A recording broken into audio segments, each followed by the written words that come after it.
Hi, everyone. Bob Thibodeau here. Welcome to another training. Today, we're going to be talking about how to choose your niche. Okay. This is the first step in getting you up and running, getting your business up and running, especially your online business for such a time as this. Amen. Now, I'm going to go ahead and share my screen here and we'll jump right into this training because I don't want to take all your time today. You should be seeing that right now. And let's see, go ahead and turn that off so it doesn't bother you. Okay, so today's training, we're going to dig into the topic, the concern, the issue of trying to choose a niche, uh, if, especially if you're just getting started. And I think for most of you, it's trying to choose an angle within your niche, really. I mean, we can call that a sub niche, we can call that an angle or a deeper angle within your niche. The reason I'm doing this, I frequently get the question, how do you choose a profitable niche? How do you choose, a profitable part or a profitable angle? Now, I've always avoided teaching on this a little bit because, I don't believe there's any one size fits all answer. It varies by person. It varies depending on the type of niche that you're going into, and it varies over time. So when I do a training like this, I like it to be evergreen. Okay, I want it to be something that folks can use. I don't want to create something that's good for 3 weeks and then it's not applicable anymore. So it takes me a little time, but I try to create something that is long term. And yet I still get these questions a lot. So what I've done, I put some thought into exactly how I can position this so that it's something that everyone can use and that offers you the various options. It's like branches on a tree. It gives various options. One branch may not go where you want it to go, but that's okay. If this won't necessarily work, you can adapt this a little bit. And I'll present to you in such a way that you'll be able to see my thoughts behind it. Because the truth of the matter is, even though it's very difficult, I'm going to try and do that for you today. It's very difficult to give you. It's not a one size fits all, but even a tree solution where there's 3 or 4 solutions, it may take you to the 5th or 6th solution. The truth of the matter is, if someone comes to me and I do a private call with them and I dig in and I start asking questions, I can almost always, no matter what the niche is, I can almost always direct someone to a profitable corner of that niche. Now, just by asking a handful of questions and digging in, the answers are going to be different for every person. Okay. But the more I think about it, I say, well, if I can come up with it, I'll give you enough information, then you should have at least a starting point now to come up with it yourself. Okay, so without further ado, we're just going to go ahead and jump right into this now. All right, click over here, and there we go. All right. There are 2 different starting points when you choose a niche. Okay, you may be looking for a niche or a sub niche, an angle, because you're already interested in something. You have an interest.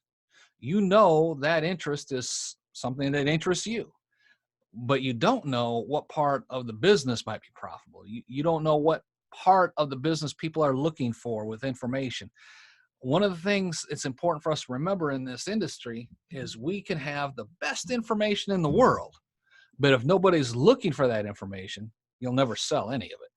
And I want you to just imagine that you've created say a brand new recipe for perhaps a new salad, but it's absolutely disgusting and nobody wants to eat it. Nobody would want to serve it. You could make that recipe, you could put it online, you could take pictures of it, you could put a price on it, you could, you know, promote it to your, the cows come home, but nobody wants it. Why? Because it tastes bad. Nobody's going to be looking for it online. Therefore, you won't have any buyers. Now, when you're in a position where you can say, I have a particular interest, I want to be able to help people. I know there's people out there who need my help, but I don't exactly know what they need help with. That's kind of what we're talking about here. Okay, you have an interest and you just want to dig a little bit deeper. As I said, it's kind of like another branch on a tree. That is, you may be in this boat as you're listening. You've got this great idea and you want to get involved online, and all you want to do is make money. I don't care what niche you're getting involved in. All you want to do is make money. That's your opinion. That's your objective. Well, I'd submit to you that until you develop an interest, you'll probably never make any money. I mean, here's the thing. We hear a success story. You hear them on radio or see them on TV, an infomercial success story or something like that. And somebody will say, oh, all I ever wanted to do was make money. And then I found a friend who was making money in this particular area, and I just copied what he did. Now I'm making money too. Well, the problem is that's a rare occurrence, like maybe 1 in 1 million, or maybe even 1 in 2 million. The question is, you're building your business right now. Do you want to make a 1 in 1 million shot? Is that what you're looking to do? You're just going to put on a blindfold and take a shot and hope that, it works, that you might be able to do something that'll make you a full-time income that might do really, really well? Or do you want to be part of a 1 in 2 shot or a 1 in 3 shot, something that you can build upon? The thing is, if you're going to go into business just for the sake and the purpose of making money with no outside interest at all, that's exactly, I believe, what you're going to have. You're going to have a 1 in 1 million or 1 in 2 million shot. And unless you're willing to stake your family's future on one shot and the other 999,999 shots fail, you don't need to be making those types of opportunities.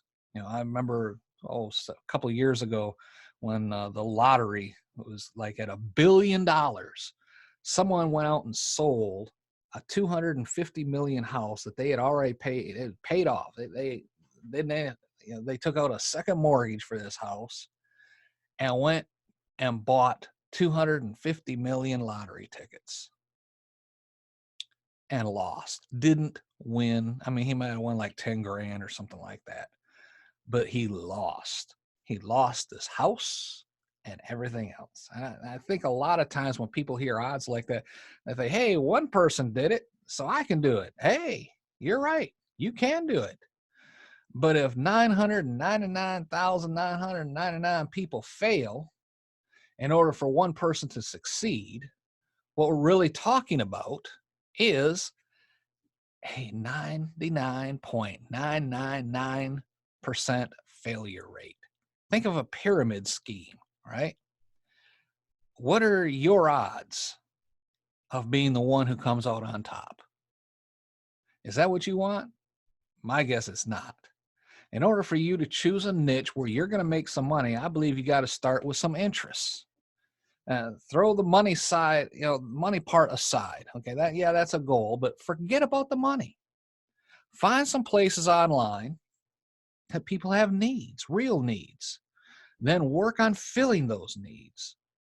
As you're filling those needs, you can then look for pockets of needs where people are willing to pay money. Because if people are willing to pay money, and there's a lot of people that have that need, then you can make good money selling in that particular area.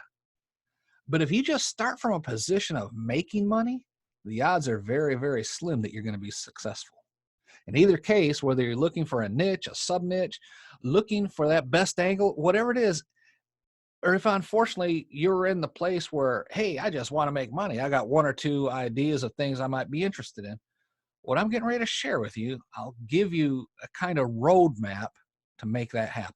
Okay. The first thing we have to do, we have to find out what your interests are and what needs have to be met. I mean, we can brainstorm this. And by the way, rather than just giving you, 4 different ways you can do this, I want you to understand the why behind this. Okay. Because if you happen to be in a niche or have an interest where the 3 or 4 ways I give you won't work, well, then you blame me. But if I give you the background for why you would use these, then you can find something that will work for you. Okay. The bottom line is what you've got to do is find 2 things. Number 1, are there people in your interest area that have needs that are being met?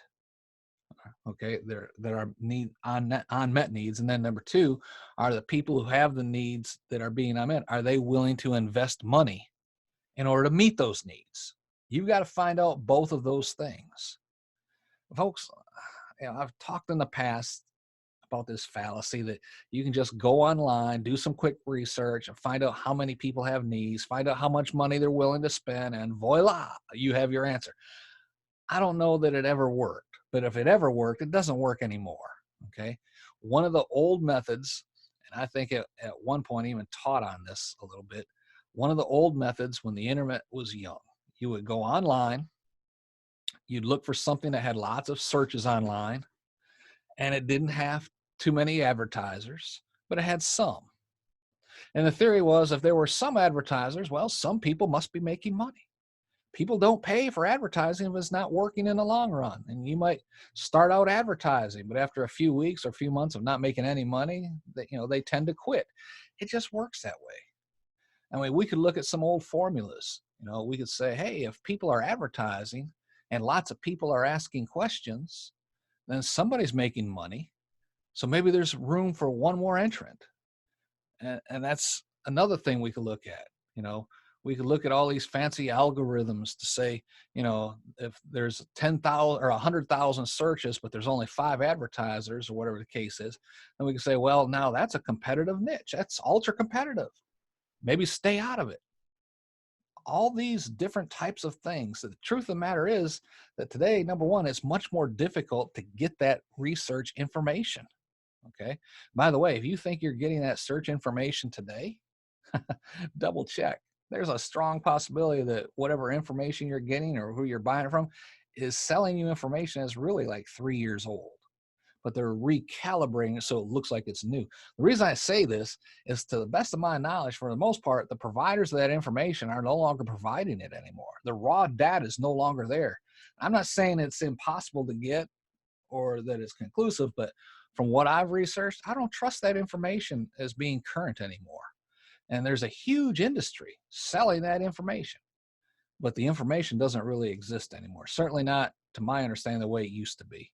And if that's the way, they used to look at it, but doesn't work anymore, what else do we do? Well, we'll continue to look at that. Okay.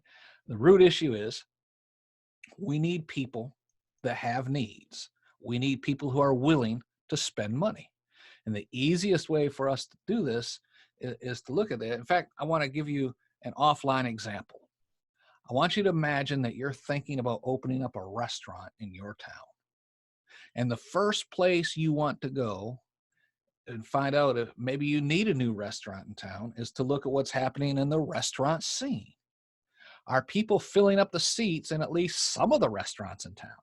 So you research, you find a nice location, and if some restaurants are empty, some are full, that doesn't tell you that there's no more hungry people. If some of the restaurants are full, it tells you the food's probably bad in those empty restaurants. But if there's a number of restaurants that are full, it probably indicates there's a good demand for people going out to eat food in your town. That's just the first step. Now, some restaurants are full, so there must be a demand, right? There are hungry people. You sit outside with binoculars, you watch how many people are coming around. You sit outside downtown somewhere, 100 yards away, 50 yards away, whatever.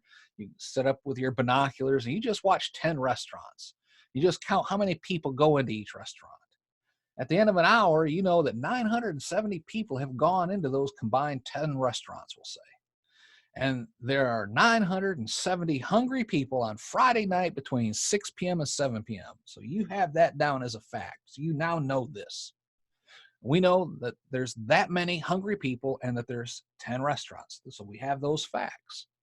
Now, if you open a restaurant and you're as good as everybody else, you've got a shot at generating 1 out of every 11 or 1/11th of all that business, right? That's how you can figure that. But not really. Now you got to go granular. Okay. You say, okay, we know we've got 10 restaurants. We know we got 970 people.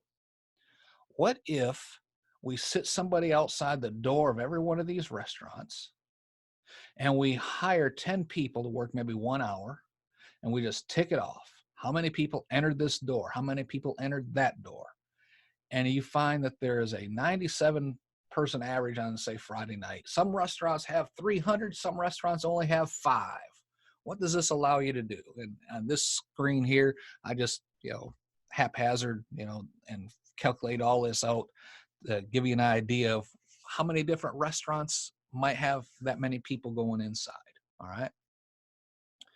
But it allows you to realize those restaurants have better food. or food that people like. Maybe it's a steakhouse, the one on the left. I had 300 out of the 970 people going in that 1 hour on Friday night. There's a Chinese restaurant, American buffet, seafood restaurant, pizza restaurant. You may say, well, the steakhouse is getting more customers and the Chinese restaurants aren't getting as many customers. And then maybe you go sample the food. Is it good food or is it bad food? Okay, do you see where I'm going with this? You have to do the research. And the only way you're going to be able to get information about whether or not your niche is going to be profitable and whether there are needs without actually selling in the niche is to do some research. You have to spend the time searching in your niche. I gave you this illustration because offline, the illustration makes a lot more sense. I mean, it's something that we can all really relate to, is going out to eat. And this idea of how we determine if there's room for one more restaurant in town. So let's say you wanted to open up a carry-out restaurant, okay, over on the right. Based upon the information you just gathered, you would be competing for 5 people. Some may order your food from other places, but essentially you're competing for a market of 5 people. Does that sound very profitable to you? You realize offline that you need to do the work. It's the same online. Okay, so one of the lies online is how easy it is to build a new business.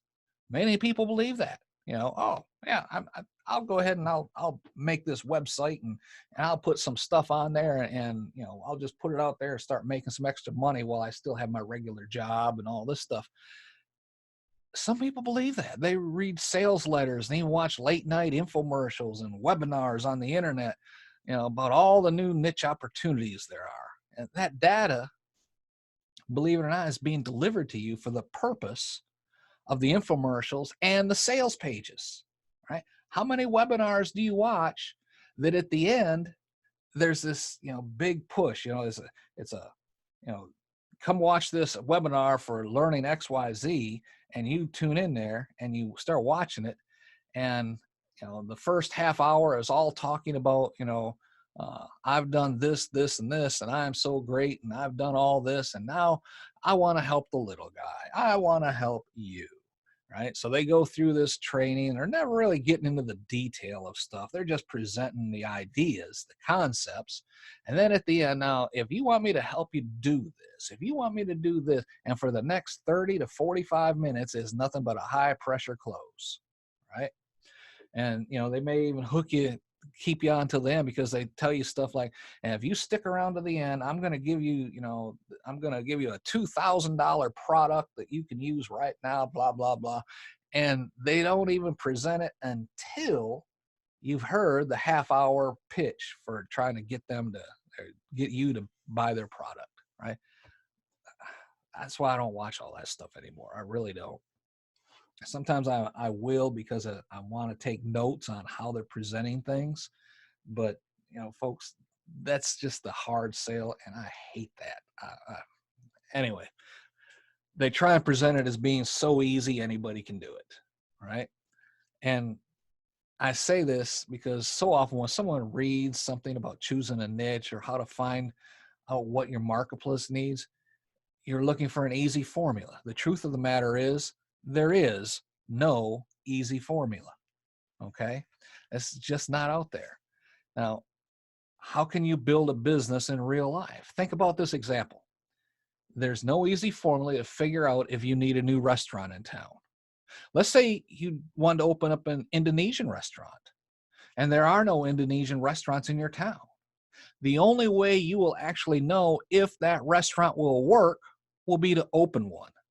And that's going to cost you money. It's also going to cost you time. But the only way you'll ever know is if you physically open up the shop.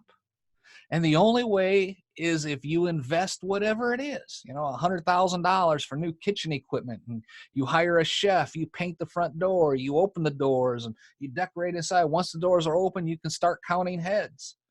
If you can look at all the business that everybody else is doing, but you will never know what your brand new Indonesian restaurant is going to do until you open it. Now, one more idea here. Could you open a roadside stand with some Indonesian food and park it in front of the empty building where you're planning on putting your Indonesian restaurant? Try it out for a week or two. Just see how much interest there is. Yeah, you could do that. It's still not going to prove your idea, even if you sell 1,000 plates from that roadside stand. It's still not going to prove that the restaurant's going to do well. Hey, maybe people like eating Indonesian food out of roadside carts in your town, but they don't want to actually go to a sit-down restaurant and eat it. I don't know. You have to get out there and do the research.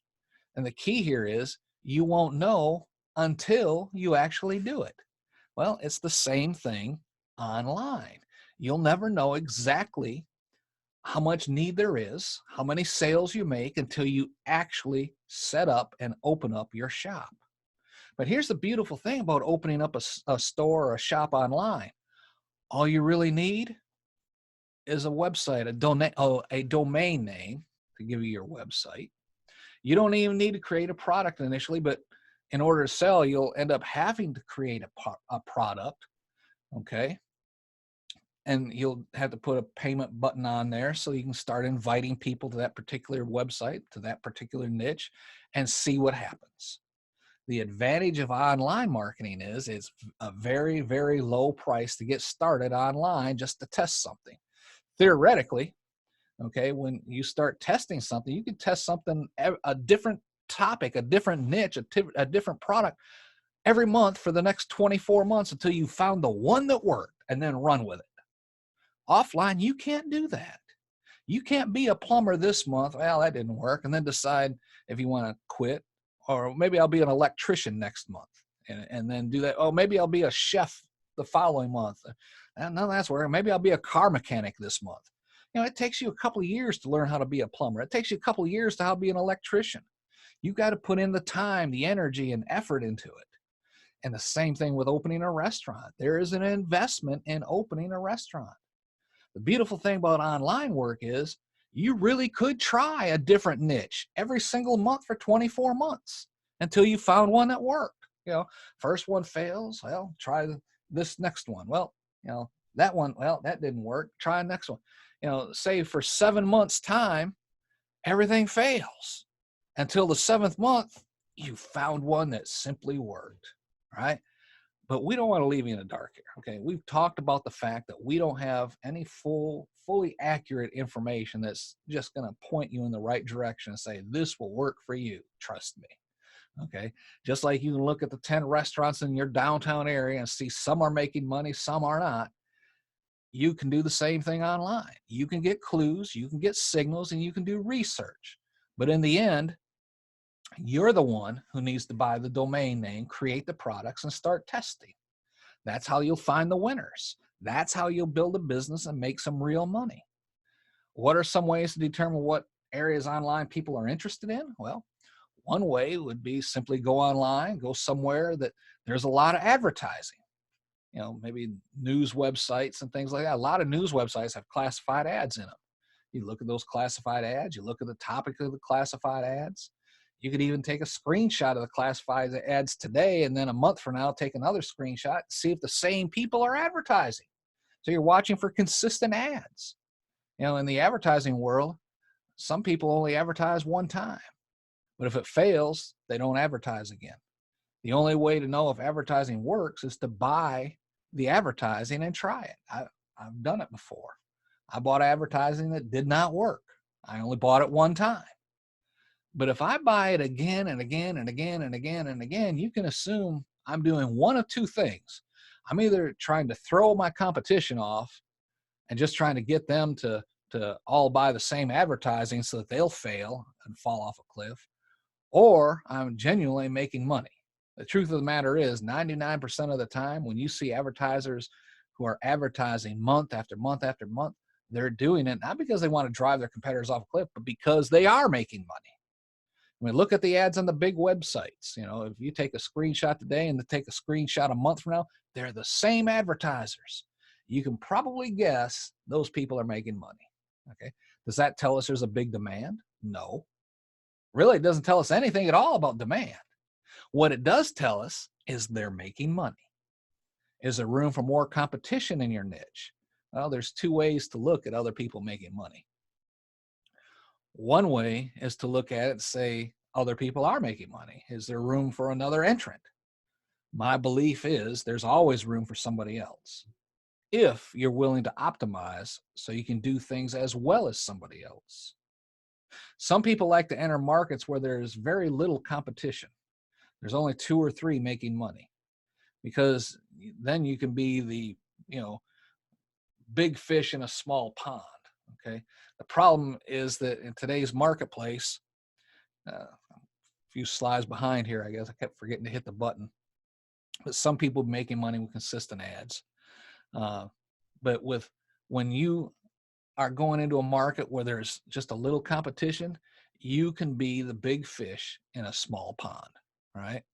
And you want to be a big fish in a small pond if you can. The problem is, in today's marketplace, if there's only a couple of competitors, there's probably not a whole lot of demand because otherwise more competitors would be in that market. That's not across the board, but it is a rule of thumb. There are a few ways to know if your competition is profitable, but many ways to imagine that they might be profitable. For them to actually be profitable is one thing. For you to figure it out is something else, okay? Imagine you were going to open up a pizza shop. That's what you wanted to do. You wanted to open up a pizza shop. And you go into your local pizza shop and you walk up to the owner and you say, hey, I'm thinking about opening my own pizza shop across the street. How many pizzas are you selling on Friday night? And that guy might call the cops on you and have you arrested for trespassing because he's not going to give out that information. Well, it's the same thing online. If someone's genuinely making money in your area of interest, they don't want you or anybody else to know. Sometimes people will do things that make it look like they're not generating as much revenue as they really are. They don't want the competition to know. Is your competitor trying to trick you? Well, for example, you might want to look at a particular website business. Let's just say, let's go down another path here. I want to see if this person's websites are making money. You log onto the website. Boy, he's running an awful lot of advertising, but he's not getting a whole lot of website visitors. What's going on? What you don't know is that he runs his own web advertising and he randomizes it and splits it between 30 different websites on that tree. Remember, 30 different domain names. So there's not one website out there that looks like it's really popular. He's just spreading it out. So when someone searches these things, it doesn't show that he's getting all that much website traffic to XYZ website, when actually he's got website A, B, C, D, E, F, G, he's got 30 different ones out there. In fact, he doesn't want the competition to know. He doesn't brag about how many visitors he's getting. He may be advertising on those big search engines. He may be advertising, he may have 30 different ads running to 30 different websites that sell the exact same product under 30 different brand names. He's literally creating his own competition, and it's just him. You go in there and you say, man, there's 30 different competitors here. I don't want to go into business in this area, but you only have one competitor. The flip side of that would be to say there's 30 different competitors, so it must be a really, really hot niche. When the truth of the matter is, it's just one owner instead of 30. That person has so optimized the flow of traffic, this can be very difficult for you to go head-to-head against them. Now, I don't think there's very many situations in sales like that, although I believe what I've just shared with you is realistic and possible and accurate, not necessarily number, but in the concept anyway.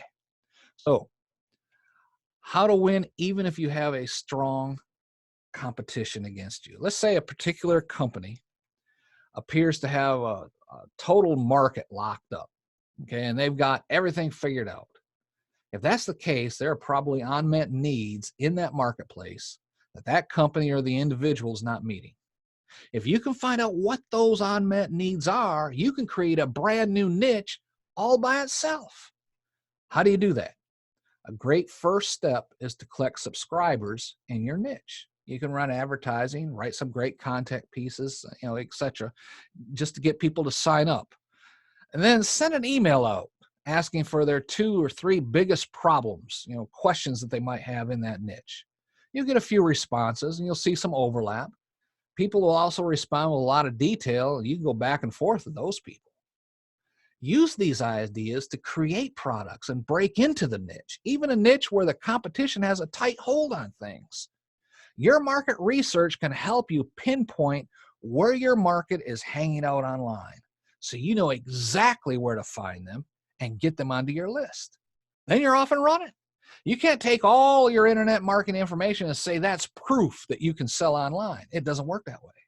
You could take all of the things that I just shared with you, or somebody else would share with you, and set up your own shop online and find out it doesn't work.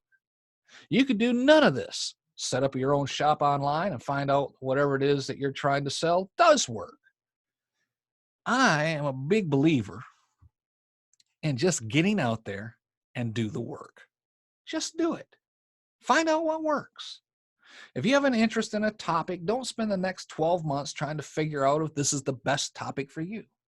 Some people take 2 or 3 or 5 years trying to figure out their topic. And by the time they do find out, all the competition has already beat them to the market and it's saturated. Instead, get out there today. Put up a website, right? Start finding targeted prospects, targeted visitors, and see what happens. Now, how can you get ideas to test? Well, you can look at what people are doing and buying offline. One place you can go look is bookstores. Another place you can look is, late night infomercials, 1 a.m., 2 a.m., 3 a.m.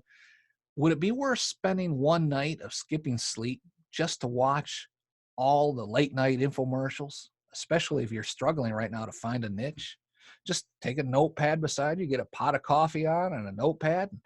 There's an infomercial on every other channel just about at 1 a.m.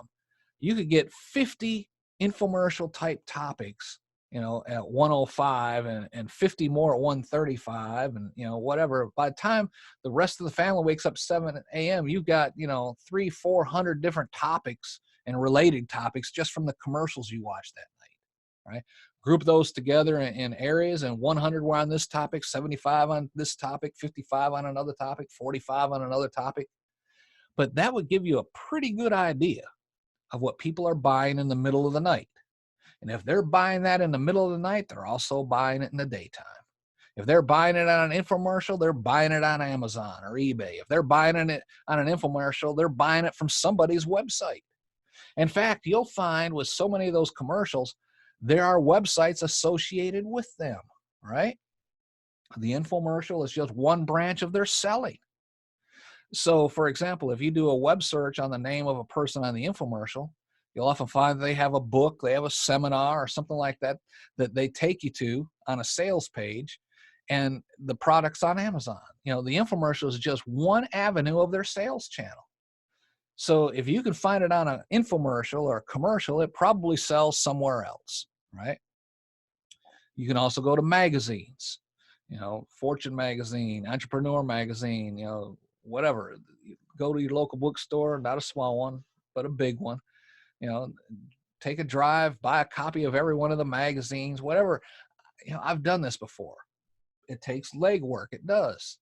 But you can go in and buy a stack of those magazines, and then as you study them, you'll find out that, so much that what you can learn when you're reading, you're looking for a common theme, with say 20 magazines, 17 of them have an article on the same topic each and every month. What's hot in the world this month?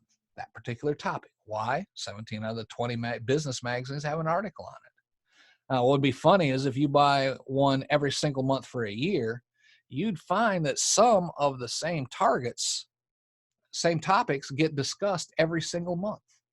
Why? Because it's a hot topic and it sells magazines. And there are multiple topics just like that. Same thing with advertising. If you find an advertiser that's advertising in one of those small business magazines, it doesn't tell you very much. Yeah, they wrote a check for $1,000, no big deal. But you find that same advertiser is in all 20 magazines, what does that tell you? They're making some money. Okay, folks, I've given you enough information so that you can brainstorm now. By the way, that's just the small business niche. Let's say you're in any other niche. You could be in, the weight loss niche. You're into pets. You're into scrapbooking. You're into crocheting or fast cars or computers. The same thing. You want to find out what's hot in the computer world. Pick up 20 computer magazines. You want to find out what's hot in the crafts world. Pick up craft magazines. There's a bunch of them. You want to find out what's hot in the pet world, go to a pet store, buy some of their magazines. Maybe there's only 3 or 4 magazines. That's okay. Buy all of them. Even if you have to write for them or something, buy them online. If you can't find them at your local bookstore, how do you find out what's hot in dog training? You go to a pet store, buy dog training magazines. You want to find out what's hot in weightlifting? There's like 6, 7 different magazines out there. Buy them all, every one for 6 months if you want to. You'll know what's hot after doing this. Look at the corresponding websites for that particular magazine, and you can see the advertising online. This can be done in every single niche. If there's anything be done in that niche, you'll find out about it. So you got, books, magazines, podcasts and videos.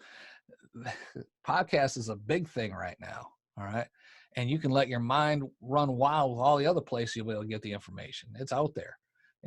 What is coaching? Well, we're going to be talking about that next time, because when I don't want this to be so long that it goes on and on and on. I just wanted to give you the concept and the idea to get you started down the right path right now. Okay. So take this information, go online, start doing your research, go to the library, get these magazines, stop into a pet store if that's what you want to be teaching on, is, dog training, things like that. Look at the magazines, look at the advertising, see who the consistent advertisers are throughout these magazines. Go back online, look at some of their past issues, see if they've been advertising there for a while. If so, there is money to be made in that niche. Okay.